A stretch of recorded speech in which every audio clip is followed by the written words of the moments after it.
What's up guys, I'm Phoenix Master 1 and welcome back for some more Fire Emblem Heroes, and this is going to be my comprehensive banner analysis of Legendary Micaiah's banner, which we're going to be getting tomorrow. So I'll of course be going over Legendary Micaiah, how I think she will do, and also the skill options that you can run on her, and then I'll also be rating the other units present on this banner on a scale of 10 based on their performance and their fodder. So if you do enjoy these kinds of analysis videos, I would really appreciate if you could do effective damage to the like and subscribe button just like Micaiah.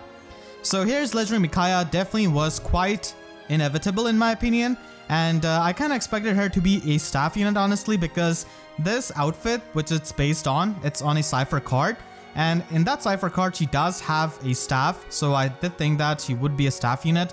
Would be nice to mix things up because we already have a colorless Micaiah, but nonetheless here she is as a wind legendary unit. And this time she's an infantry colorless mage, not a flying version. So she's got New Dawn as her preferred weapon, and it's of course going to be effective on armored and cavalry units because it's Micaiah. You have to expect that by now. This also gives her +3 attack, and if she initiates combat or if she's within 2 spaces of an ally, then she can get +6 attack and resistance during the combat, and she gets an auto follow up. And then this weapon also has Desperation 2 built into it. So it's kind of expected for Micaiah to get extra attack and resistance from this kind of weapon. The auto follow-up is definitely pretty nice. It's kind of similar to Blue Micaiah's Weapon Refine, but here she does not have any kind of HP threshold or anything like that. In the player phase, she's always going to be making that auto follow-up, and in the enemy phase, she just needs to be within 2 spaces of an ally. Then she has also got Desperation 2 in her weapon, which is definitely a pretty interesting skill. So Micaiah can be used in both phases. Most of the time she's used in the enemy phase to tank stuff, but if you're going to be using her in the player phase, then with the auto follow-up and with the Desperation 2, you can basically consecutively attack, and that's pretty much their plan. And it's not the hardest for her to reach the Desperation range with her assist and Fury 4, but it's definitely something which we haven't really seen too much on Micaiah before. Micaiah is going to be pretty slow as a unit most of the time, so having this kind of auto follow-up is extremely useful for her. She's got Maiden Solace as her assist skill. This is basically a better sacrifice, so this has got Harsh Command Plus built into it, which means that she can get rid of the guard penalty, movement penalties, panic of course, which is extremely useful for arena usage. So this is going to be absolutely amazing skill that you should be keeping on her for arena and arena assault in general. And we'll have to see if this is going to be a 500 SP assist skill, similar to 2 Change Fate of Legendary Crom. We have got Gen 6 in Fae now in terms of BST, so they could go crazy with this kind of legendary unit because she already has a preferred slot B skill and comes with 2 tier 4 passive skills as it is. So we'll have to see about that. So pretty nice assist skill, which is going to be high scoring. Then she's got Fury 4, which does synergize pretty well with New Dawn in a sense for chipping her down, but it's kind of annoying for Micaiah to be this kind of tanky mage to constantly take this kind of recall damage. And then she's got her exclusive slot B skill Prescience, so this gives -5 attack and resistance debuff on foe during the combat, and if she initiates combat or if she's facing any kind of ranged opponent, then she can reduce the damage from foe's first attack by 30%. So this is also built into original Micaiah's, Blue Micaiah's weapon in a sense, but this is present as a slot B skill on her. So unlike original Micaiah, Blue Micaiah, she can not really have the damage reduction and also run null counter disrupt, and that is going to be one of the more annoying things for her outside of arena. In arena, you of course have to use this slot B skill because it is a 300 SP slot B skill. She also has a new skill in Join Distant Guard, which is really good because she can support her allies and also get the extra bulk against the ranged opponents. So that is going to be Legendary Micaiah, and she does phase 2 combats here of course against this cleric, and then after that against the Bow Cavalier. I'm a big fan of this animation, and honestly she just looks really divine in her art. So big fan of the aesthetics of Legendary Micaiah honestly. I like Micaiah a lot, so I've been waiting for Legendary Micaiah, but I just wish she was, a bit more unique as a staff unit and not another tome unit. And now let's go to her stat speculation, or rather what her stats are going to be, because it's no rocket science to expect the stats of Micaiah. We all know they are really similar stat spread wise, so it is going to be no different. I think that Legendary Micaiah is going to be having around base 42 attack and around base 42 resistance. Her speed is going to be kind of workable because she doesn't really get doubled by units here in this trailer. She does have the auto follow-up, but extra speed is going to be nice because she can prevent doubles and also double many of the armor units who have got follow-up negation, because she can win the speed check and still double through their follow-up negation. So this is the stat spread of Micaiah. Of course, she has got the increased BST, and she could be like a very high scoring legendary unit because she already has a slot B skill, preferred slot B skill, and depending on if they increase the SP cost of the assist or not, we'll have to see about that. So I feel like legendary Micaiah, she is a good unit, but she's not meta breaking. She's nothing really too new because we already have blue Micaiah, and functionally speaking, blue Micaiah can give you similar performance. And in fact, in some cases, blue Micaiah is going to be helpful in stuff like Aether raids because you can get the damage reduction from her Refine and also run Null Counter Disrupt, whereas legendary Micaiah has to choose one or the other. Legendary Micaiah, of course, is going to be much better in Arena and Arena Assault in general because she has got the high scoring, which makes her a fantastic Colosseum unit, and she has the effective damage against armored units and cavalry units, which means that she is going to be having a really good time against many of the common threats. Unfortunately, she doesn't have the option of running null follow-up or anything like that, but her slot B skill is going to be pretty nice there in general, and having a ranged unit is going to be really helpful in Arena, just generally speaking. So she's mainly going to be useful for Arena, but if you already have invested like blue Micaiah, then you don't really have to go out of your way to get her. I wouldn't really say that she's a must-have legendary unit or something like that.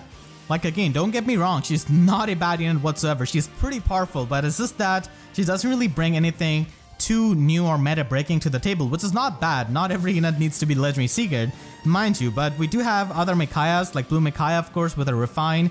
Brave Micaiah is going to be getting a weapon Refine in a couple of days, so we'll have to watch out for that. So legendary Micaiah, you know, just has a lot of competition from her own alts in a sense. Still, she's going to be a powerful unit, and if you want to run some other skills on her, then I feel like you can run attack speed push 4. It might seem a bit weird to run speed boosting skills on her when she already has the auto follow up, but the reasoning behind running extra speed on her is because she only gets the damage reduction on foe's first attack. So if you're going to be baiting out units in the enemy phase, you don't want them to double you, because if they double you, they're going to be getting the full damage on their next attack. And also, by having the extra speed, you can basically just bypass many more follow-up negation units, because if you're going to be having extra speed, you win the speed check, and through her auto follow-up, you just pierce through their follow-up negation, and that is going to be extremely helpful. Of course, against many of these slow armors like Fallen Edelgard, for example, she already doubles them as it is.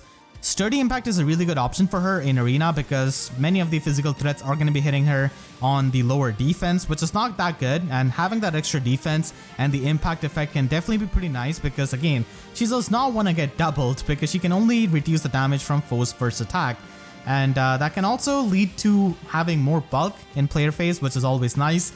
You can also run a Unity skill for Aether raids if you want to, if you don't really want to take the recall damage again and again with Fury and attack speed push 4. So that's an option which is going to be pretty good. Mayor's Stance is also another option for Aether raids, and original Micaiah already uses that with Null Counter Disrupt. For slot B, for everything outside of Aether raids, her preferred skill is nice, but for Aether raids, she could consider running Null Counter Disrupt for dealing with many of the Dazzling Staff and Fire Soup units. It's worth noting that she's got a better matchup against Python Wrath, these common green bow cavaliers, which can give trouble to original Micaiah, but most of the time from what I've seen, like I run Wrath on my Aether raids defense team, and if you stack enough attack on blue Micaiah, then she can even just kill Wrath or Python in a single hit. So legendary Micaiah can do it even better, but if you're running Null Counter Disrupt, then you of course do not get that damage reduction in Aether raids. For slots you join, Distant Guard is pretty good, but you can also run Time Pulse, which can be pretty nice once she's in the Desperation range, and she's got the Glimmer or Ruptured Sky as a 2-turn special. Menace skill is also pretty nice for arena usage, I guess, at higher investments. Again, for Sacred Seal, it really depends on if you want to stack up her speed or just stack up her bulk. And now let's move on to my Wind Legendary tier list. So the first unit in tier 1 is going to be Legendary Seagard. So it should be no surprise for anyone, and I think we all can agree that Legendary Seagard is easily the best Wind Legendary unit, if not one of the best Legendary units in the game itself. So of course this is going to be pretty straightforward. In tier 2, I would actually put, Legendary Micaiah, because even though she might not really seem too unique at first, she's still a powerful unit, and for arena purpose, it's really amazing getting that effective damage and also getting that damage reduction, and she can score really well as well.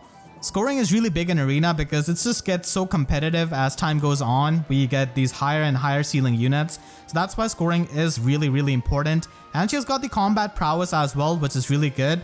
And she does a pretty good matchup against other legendary units like Legendary Sigurd, for example. Of course, she cannot really enemy phase a lot of the legendary units, but she can just deal with a lot of the really annoying and bulky ones. And at times against many of the ranged legendary units, she can definitely take them on, and many of the problematic range units in general, which you're bound to face. She's unfortunately not going to be as useful in Aether raids. You just can't use Blue Micaiah, in my opinion, and she's just much better there because you get the damage reduction and also null counter disrupt. And for legendary Micaiah, you have to choose between one or the other. And she's also season locked. You can use Blue Micaiah every time in a season. So legendary Micaiah is not as good for Aether raids, in my opinion, in the player's hands at least. You also have Guntra with her new weapon refine and her remix to her sloppy skill. And she's just really incredible because of her large threat range, which can create rally loops. And she is only missing Green Dual Cavalry 4. And I'm rating her on the fact that she's eventually going to get that. And then she can be a pretty good scoring legendary unit, all things considered. With how old she is as a legendary unit, she can essentially score as a 180 BST legendary unit, which is not that bad for a sparkable legendary unit who's also really strong and can provide you support. And then we have got legendary Corrin. She's just overall really solid with Negating Fang. And Negating Fang isn't really weak to, skills which can pierce through damage reduction, because all of those skills work against the passive skills like Spurn, Close Call and stuff like that. They do not work through specials, and Negating Fang is a special, so Corrin can still be pretty consistently bulky, and she does have really good stat spread. Colorless is really amazing for tanking as well, and she can function in both phases. Unfortunately, she doesn't have the extended range like Sigurd, Micaiah or Guntra. She's just a melee unit, and that at times can come to bite you back. In tier 3, I would put legendary Lilina. So right now she's waiting for her remix, which happens in January 2022, and she is also waiting for her weapon refine. But even without those things, she's still really amazing with Future Vision because it provides you that movement utility in Arena, which is quite rare. You have to run rally skills and stuff like that. So Future Vision does provide you with that. Unfortunately, even with B-Dual Infantry 4, she doesn't really score that much compared to the modern legendary units in general, which is definitely a bit annoying. But legendary Lilina still has a lot of potential with a remix and a refine, and she can easily move up to like tier 2 or even tier 1 depending on how the remix and refine ends up making her better. But even right now, she's a pretty good unit. And then we have got legendary Eliwood just providing you with that pure support. He's not going to be that much used in combat, but just for pure support with that bonus doubler, he's still pretty amazing. And then in the final tier, we have got legendary Lin and Reed. So both of them are waiting for their weapon refine. Reed is waiting for his legendary remix as well, which is probably going to be happening around March 2022. So a long time for him to wait.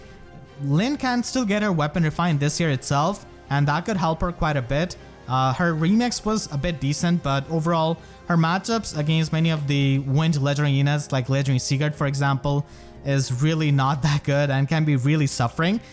So she finds herself in the last place, unfortunately. So this is my tier list on the wind legendary units. Let me know what you think about this in the comments. I believe we're going to be getting another wind legendary unit at the end of the year in December.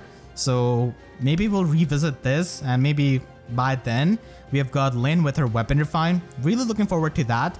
So let's move on to the other units on this banner, and let's take a look at them. Fallen Edelgard needs no introduction. Everyone knows how strong of a unit she is, and her preferred weapon and preferred sloppy skill are just really overtuned, which allows her to be a really versatile unit with either Bonfire or Gale Force. And the fact that she's self-sufficient with her healing, with the damage reduction and everything, makes her a really strong unit in your hands, and even one copy of her is going to be enough for you to do really well with her. But getting merges on her can be helpful if you're trying to use her as a merge project. Fallen Edelgard is really strong, but she's not really invincible. You still have to watch out for her counters, which are going to be quite common because she is a really common unit herself. So she has to watch out for a lot of the null follow-up units like legendary Byleth, a lot of the armor effective and beast effective weapons and stuff like that. So you have to watch out for those while using her.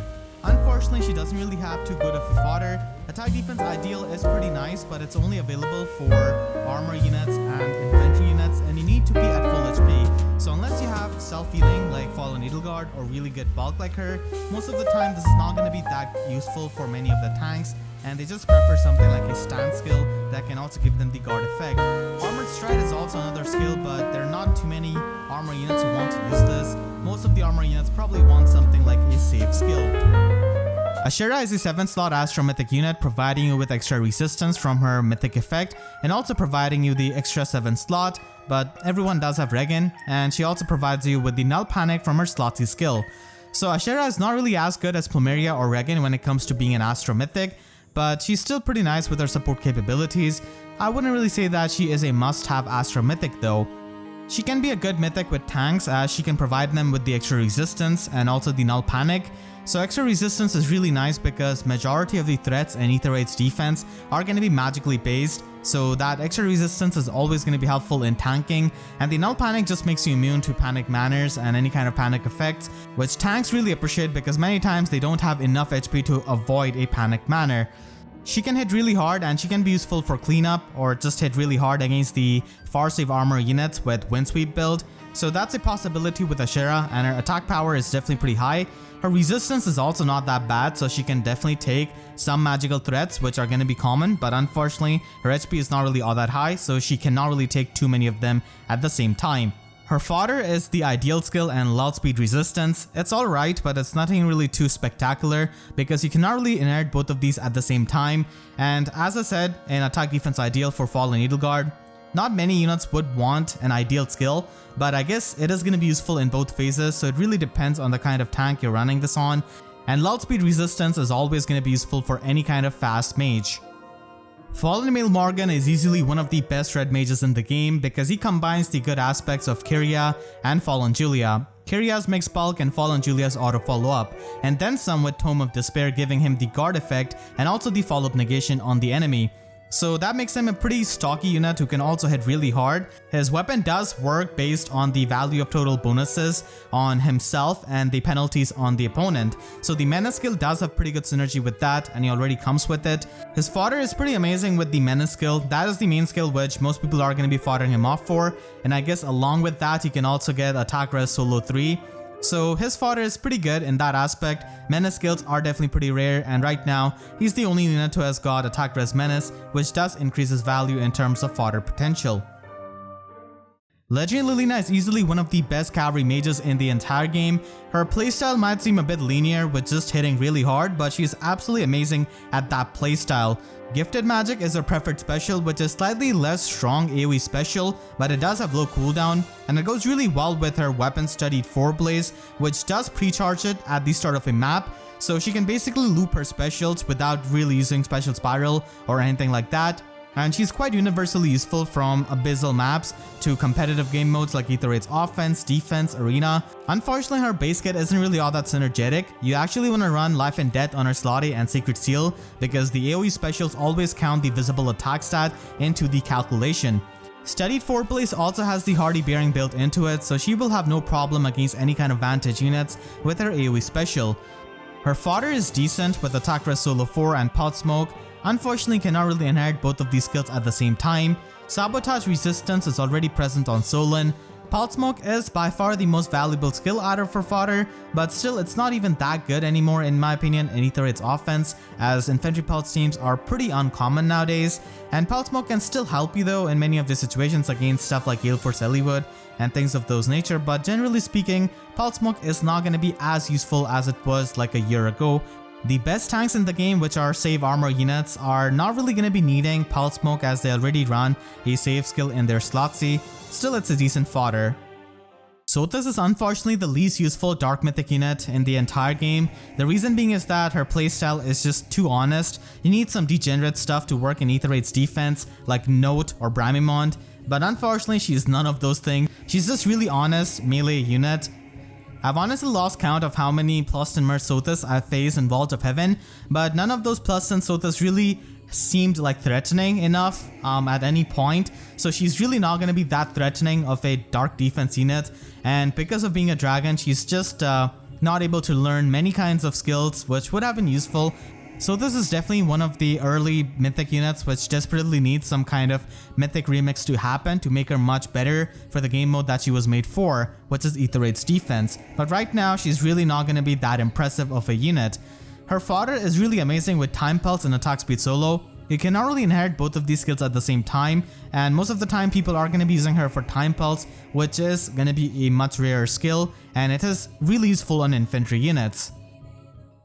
Fallen Female Morgan is a pretty strong axe flyer who can function in both phases and also has respectable mixed bulk, so she can also function as a tank and also as a Gale Force unit because of Axe of Despair giving her the -1 special cooldown, the guard effect, the auto follow-up, and also the follow-up negation depending on the buffs that she has got and the debuffs that the foe has got. So the menace skill does synergize pretty well with this, and she has got some top tier fodder in Dive Bomb and Attack Defense Menace, which you can inherit at the same time, but most people are going to be using either or.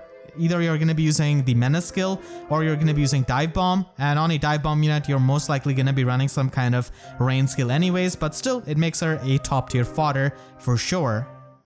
Legendary Edelgard definitely gets dunked on by Fallen version of hers because the Fallen version just has so many things going on for her which Legendary version just simply does not.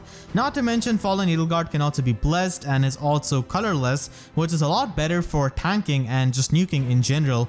With that said, Legendary Edelgard is still a pretty useful unit as a pair up legend. She doesn't really need to transform like Fallen Edelgard, so that's something I guess. She can be useful for many game modes, but I guess in Arena if you're going to be using her as your core unit, it is going to be a bit hard because she is a armor unit and she does not really want to use safe skill. She wants to have a player phase playstyle, and most of the time you want to run some kind of armor unit with her who can provide her with the armor mart support. Her fodder is pretty underwhelming with just Attack Res Solo and Armored Stride. Armored Stride can be useful for units like her, but there are really few armor units who would like to have this kind of player phase playstyle, and most of them just want to run safe skills. Thrasir has definitely fallen off a bit in recent times as an Aether defense mythic unit because nowadays units are just too damn bulky and they also have follow-up negation skills, so she's really not going to be killing a lot of them. Most of the time she's just chipping them for some damage, and Panic Smoke that she has on her base kit already gets just counteracted by the Null Panic of Ashera, which many tanking teams already run. She's also not the bulkiest unit to kill, so that's also another thing which is going to be annoying for her. But still, Thrasir, because of being a ranged unit, does provide you that value, and having the extra defense from her mythic effect is also pretty nice. Her fodder is going to be Flashing Blade 4 and Panic Smoke, and Flashing Blade 4 is mostly going to be useful for Gale Force units who like to run this in slot A. Panic Smoke has, again, as I said, decreased in value as it was already most useful in Aether defense, but in the Anima season we do have Ashera. But still, it's a nice skill as most people do use visible buffs, but again, like I said, this is mainly going to be useful for Aether defense.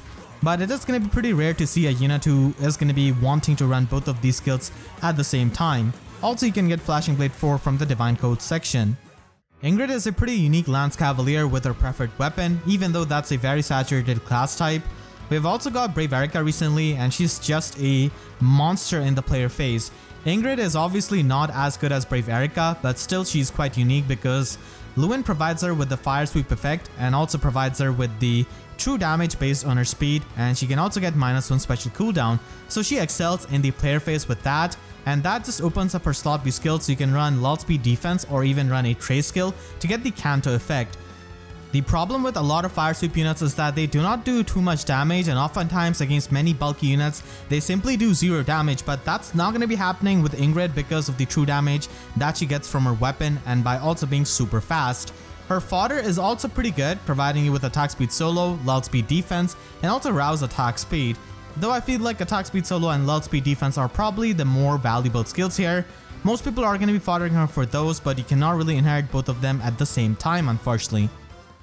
Naga is one of the first Astra mythic units, and she has got her value increased over the time with the release of Saros, as Saros is extremely common and is going to be present on every single good Anima defense team. So the Divine Fang buff from her Slotsy skill is going to be helping you snipe Saros, and Saros is usually going to be pretty bulky with Dragon Wall and more so in the bonus season, and she also has the follow-up negation, so the effective damage is extremely useful for taking out Saros quite easily. Similar to Ashera, she's not really a must-have Astro Mythic, but she is nice to have because of her support. Obviously, Regan and Plumeria are going to be the queens of Astra season, but Naga is also really useful in my opinion, and I do use her as one of my core Astro Mythic units. So this can be a pretty nice option to get some merges on her if you want to. Outside of giving you the utility and support of Divine Fang, Naga really doesn't do anything much. She's not really useful that much in combat, and most of the time you're just going to be using her as a smite bot with a link skill. Naga's fodder is absolutely abysmal because nobody really uses the Aether offense skills. They are terrible, and shield skills are present on the Grail units, so her fodder is really not valuable whatsoever, and if you're going to be getting extra Nagas, then just merge her. She has absolutely nothing to offer. Farina is a lance flyer, which is of course a very competitive class, but still she has got a preferred weapon to at least stand out a bit. Hotshot Lance is a pretty unique weapon, giving her -1 special cooldown, and depending on the Dragonflower value, she can get extra stats during the combat. So if you meet that, you can get up to +6 to all of her stats during the combat, and you can also get the Dull All effect, which makes it so that you can just ignore any kind of visible buffs of the opponent. So she can definitely function pretty decently well with that, but of course there are a lot of Lance Flyers which are extremely good and can function much better than Farina. Farina ends up being this kind of a generalist type of Lance Flyer who can function in both enemy phase and player phase because of her balanced stat spread. As you can see, she has got balanced mixed bulk, and she also has pretty good offenses which can be helpful. She's of course going to be used a lot more for her fodder because she's got attack speed catch 4, which is only present on Legendary Claude and also Summer Shida. Both of them are incredibly rare unit, so she provides you that, and she also has attack defense rain and the snag skill, which are not going to be as incentivizing as the cat skill because it's a lot rarer. Overall, this banner has got an incredibly strong colorless pool with Legendary Micaiah, Ashera, and Fallen Edelgard color sharing, giving you really good value on these units. Red pool is also not that bad, but Sothis can be a dud. Still, she can provide you good fodder with Time Pulse. In blue pool, we do have Naga, which provides absolutely nothing for fodder, but she is still useful as an Astro Mythic.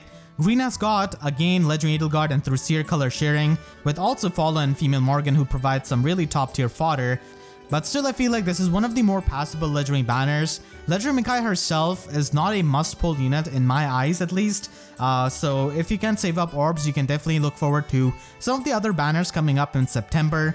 First of all, we have got the Regan Spark banner from the Twitter rerun, and a lot of people are going to be looking forward to this because getting a guaranteed Spark for a mythic unit is incredibly rare, so people are going to be making use of this to increase merch on their Regan. We're also going to be having Choose Your Legends 3 Refines, and because of that, we're going to be having a new power banner, which is of course not as good as a Choose Your Legends Hero Fest or a Sparking banner, but still it's something to consider if you're looking forward to finishing those units. September is the month of the seasonal Dancer banners, so we're going to be getting a new one, and of course a rerun for the Duo Seeker Dancer banner. Legendary Ephraim and Legendary Hector are going to be getting their remixes in September, so we're going to be having a Spark banner for them, so you can guaranteed get them, which is really good if you're going to be finishing them up as your merch projects. And finally, at the end of September, if you value Aether Raids a lot more, then we're going to be having likely a new green Anima Mythic unit. I say green because Legendary Byleth is present on that banner, and usually the newer units are present on a more highly valued color, so that's why I think it's going to be green, and probably Anima because Ceros was released all the way back in January, so it's been a long time, so I feel like it's definitely going to be Anima this time. So these are some of the banners which you can keep in mind if you want to save up your orbs and if you don't really want to summon on the Legendary Micaiah banner. So let me know what you think about Legendary Micaiah and this banner itself in the comment section down below. Make sure to share this video with your friends who are thinking of summoning on this banner, and if you enjoyed, then make sure to leave a like and a comment, helps you tremendously. And if you really enjoyed the video, then you can support me directly by becoming a member or by using super thanks. And I want to thank all of my YouTube members for their constant support. For more videos, make sure to subscribe and hit the notification bell, because YouTube sub boxes are about as functional as dream of seeing a staff Micaiah as the legendary version. So that's it, I'll see you guys next time. Thank you so much for watching and have a great day.